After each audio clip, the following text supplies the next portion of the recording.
All right, here we go. Live of 5024 Hackamore Court. Again, these are just some of the typical foreclosures that I wanted to put out. A lot of people have always asked questions about, well, how do you go purchase something and how does it all turn out? So I'm just trying to give you guys a better idea of what it's like to purchase at the public trustee sale. So in this case, this particular property, you can see the details on it. It was a 3 bedroom, 2 bath, 1,700 square foot house built in 1977. Um, the opening auction bid, the minimum bid for this particular property was 100,000, 130,905. What you can see is that we went to the auction and we won the bid for $136,000. At the time we bought this is a little bit later now. At the time we bought this, it was probably valued at about 180, $185,000 back then. Again, you can see based on where we're at here, that we bought the property, again, Rocky Mountain Metropolitan. Um, when we bought the property, there were a couple loans against it. There was this $144,000 first and an $81,000 second. So make sure that you're bidding on the right loan so that you don't make any mistakes on it, right?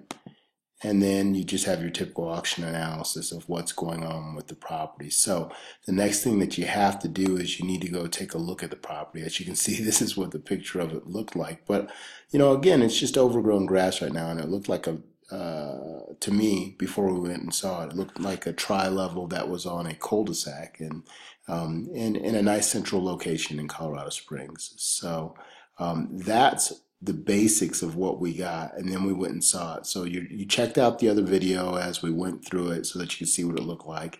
And then here's the end results of what happened with that property. So what you can see is we bought this a few years ago, but I just had this and I thought I'd at least put it on the internet so you could see it. We bought it back in February 20th of 13. It took us 247 days to go through the whole process on this particular property.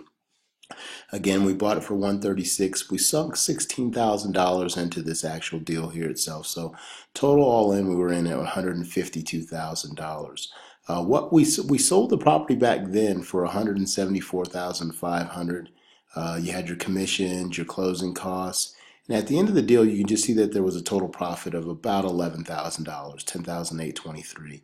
So all in all, it was a pretty good deal. I mean, when you annualize, the whole deal, the annualized investor ROI over the whole deal was a little bit over 10%. And that doesn't include what we got in profit, where are the commissions, you can see the commissions, there were commissions paid out for the brokerage, that kind of stuff. So you can see that even your average foreclosure like this, there was nothing special about this one, and we didn't have to do too much work on it, but I mean, they yield quite a profit for you. I'm going to show you another one here shortly that just shows you a plan B. I mean, if you go too long on some of these things, the amount of days, then you may have to have a plan B with some of the foreclosures. But the beautiful thing that I've learned over the years is that with this asset, if you buy it at the right price, which we did at the time, usually there's always an easy exit out of it. So this one was another successful deal. Thanks.